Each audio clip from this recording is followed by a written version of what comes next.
तो फ्रेंड्स, आज हम बात करेंगे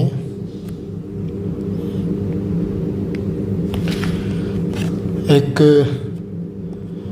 महत्वपूर्ण और राजस्थान के रेफरेंस में सांस्कृतिक और धार्मिक धरोहर का प्रमाण देने वाला अभिलेख है, जिसे आप गोसुंडी अभिलेख कहोगे।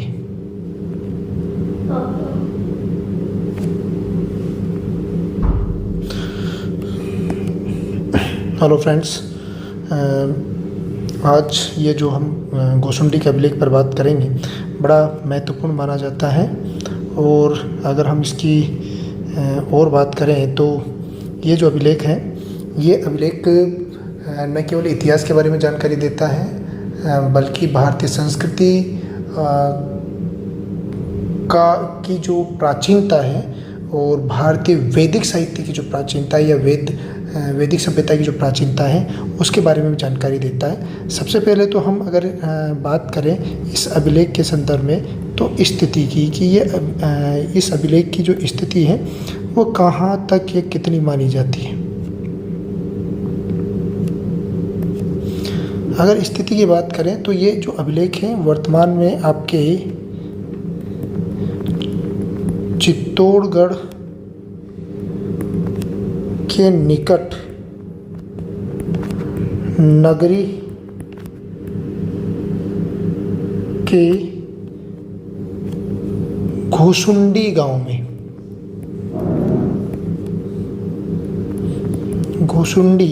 गांव में इस अभिलेख की स्थिति मानी जाती है।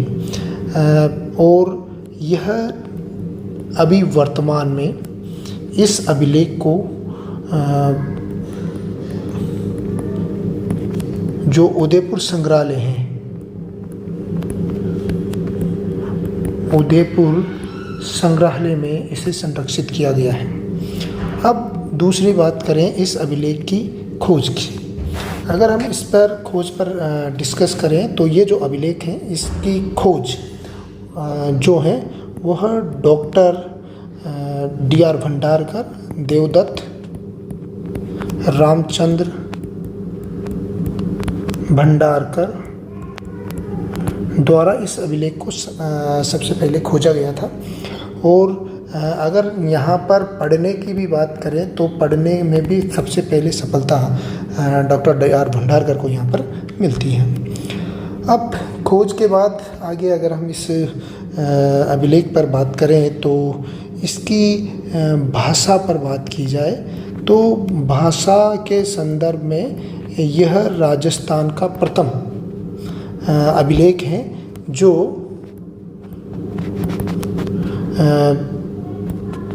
संस्कृत भाषा में हमें प्राप्त होता है, यानी कि संस्कृत भाषा का राजस्थान का पहला अभिलेख है।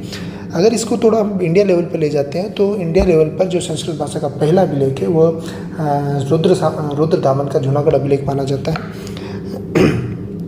वेलियोडोरस का वेस्टनगर अभिलेख को वहाँ पर इसका रेफरेंस माना जाता है। और अगर हम यहाँ पर लिपि की बात करें, इस अभिलेख के संदर्भ में अगर लिपि की बात की जाए तो ये जो अभिलेख है यह ब्राह्मी लिपि में लिखा गया है।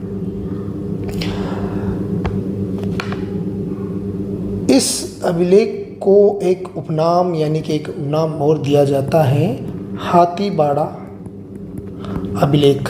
हाथीबाड़ा अभिलेख के पीछे इसकी एक कहानी बड़ी अच्छी तरीके से प्रचलित है। यहाँ पर गोसुंडी से कुछ दूरी पर एक प्राचीन आहता यानी चार दीवारी से घिरा हुआ एक स्थान है। और प्राचीन काल में इस जो चार दीवारी का जो ये आहता था, इस जो ये प्राचीन स्थान था, इसको स्थानीय लोग प्राचीन काल में नारायण वाटिका के संबोधित करते थे। और इस नारायण वाटिका से इसका जो नामकरण है वह हाथीबाड़ा कैसे होता है, इसके पीछे एक घटना मानी जाती है।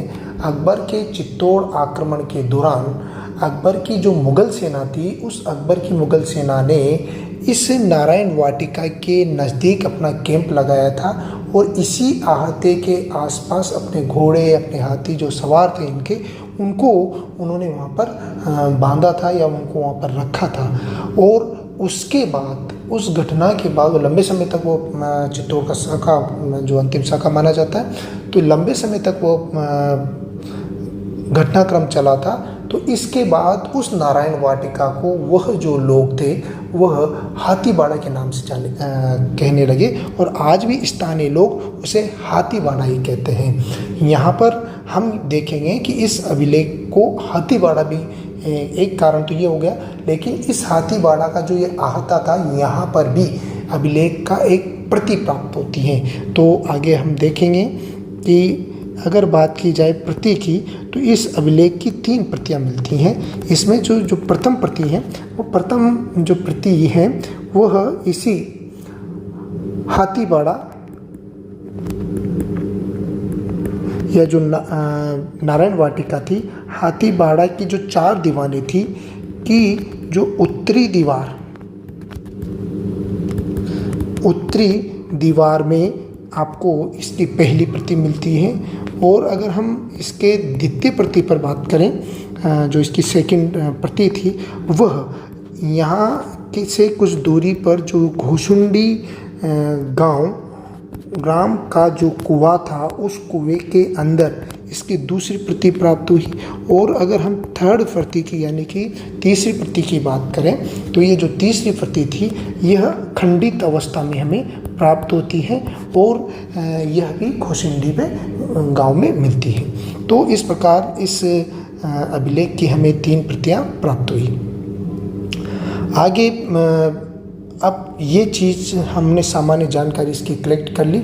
आगे अगर हम बात करते हैं तो इसका जो महत्व है या विशेषता है, तो महत्व को अगर बात की जाए तो राजस्थान की सांस्कृतिक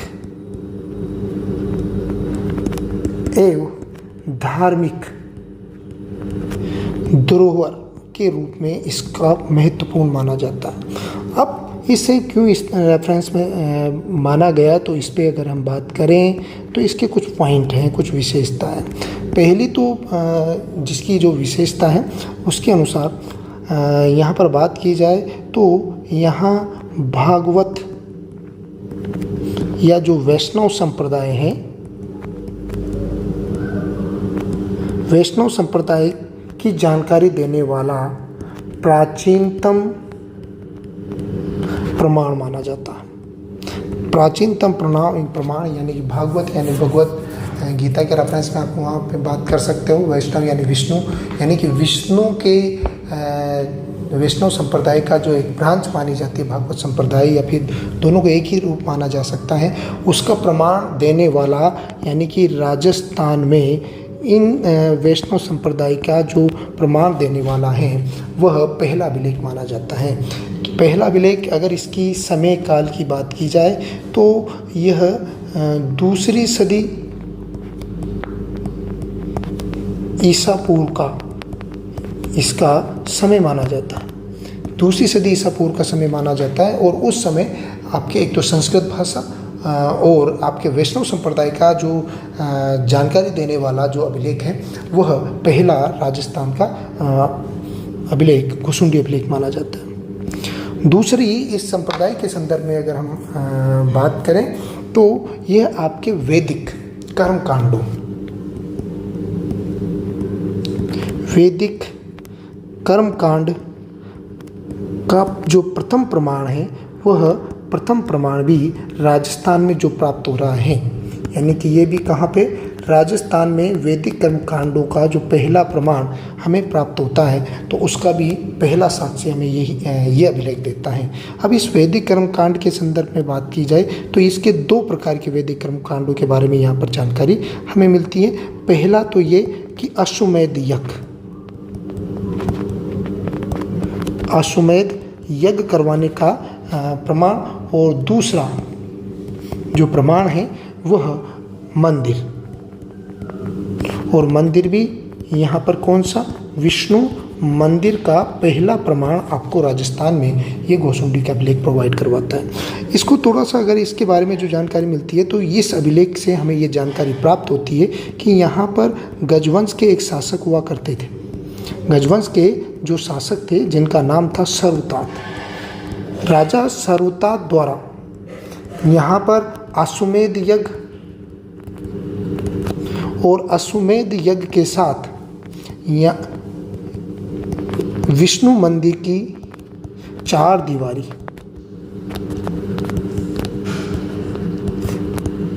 दीवारी के निर्माण का प्रमाण हमें प्राप्त होता है।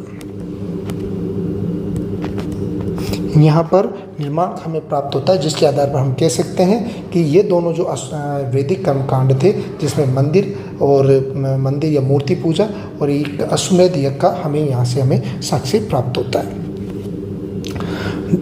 दूसरा, अगर हम यहाँ पर एक तीसरे पॉइंट पर बात करें तो तीसरा पॉइंट जो हमें यहाँ पे जानकारी देता है कि यह वासुदेव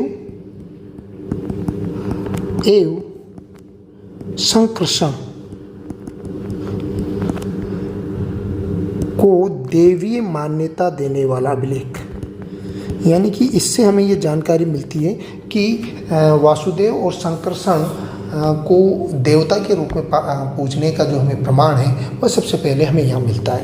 यहाँ पर देखा जाए तो वासुदेव को तो पहले ही प्रमाण प्राप्त हो चुका था, यानी कि वासुदेव यानी कृष्ण, इन्होंने तो अपना देवी स्थान पहले प्राप्त कर लिया था। लेकिन संकर्षण के बारे में ये कहा जाता है कि इनको जो देवी मान्यता थी वो बाद में मिलती है। अब ये संकर्षण कौन थे, इस पर थोड़ा सा अगर हम इस पर बात करें तो कुछ स्रोतों में संकर्षण को वासुदेव श्री कृष्ण के बाद अस्तित्व में आने की बात कही जाती है। लेकिन अगर हम संकर्षण से संबंधित पुराणों में इनकी घटनाओं का उल्लेख करें तो संकर्षण वही थे जिन्होंने यमुना नदी के पानी की धारा प्रवाह को परिवर्तित कर दिया था।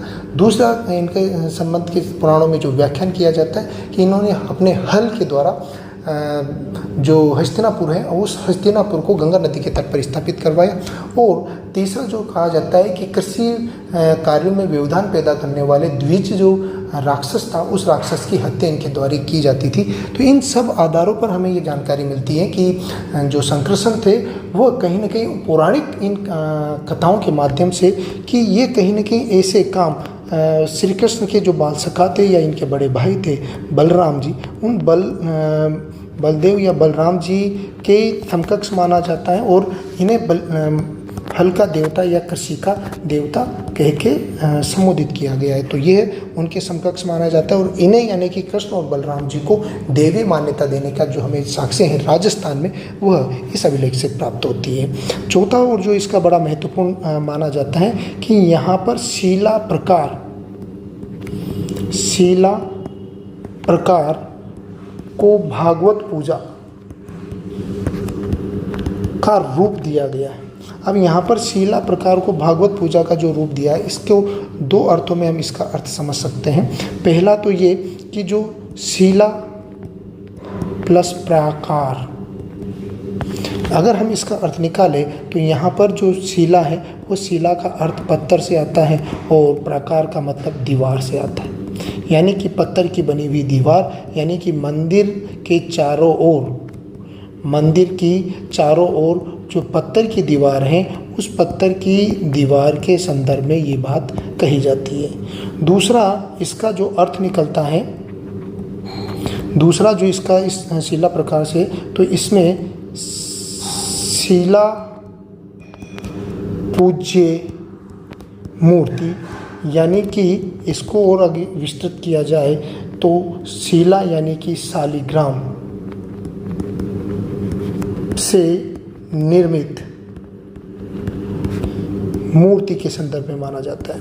अब यहाँ पर अगर देखा जाए जो शालिग्राम जनरली इसका जो शालिग्राम है और नेपाल में एक नदी है गंडक नदी, उसके जो धरातल के उसके समतल पर इस शालिग्राम पत्थर मिलता है केवल मात्र। और इस शालिग्राम पत्थर की दूसरी विशेषता ये मानी जाती है कि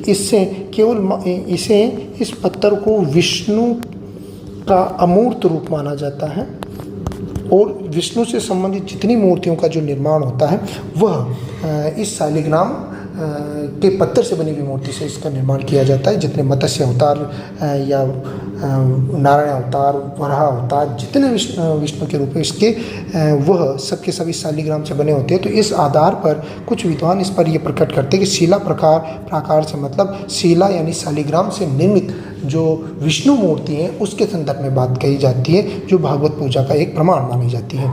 तो इस प्रकार हम यहाँ पर इस अभिलेख से ये हमारी ये जानकारियाँ कलेक्ट होती है। Thank you.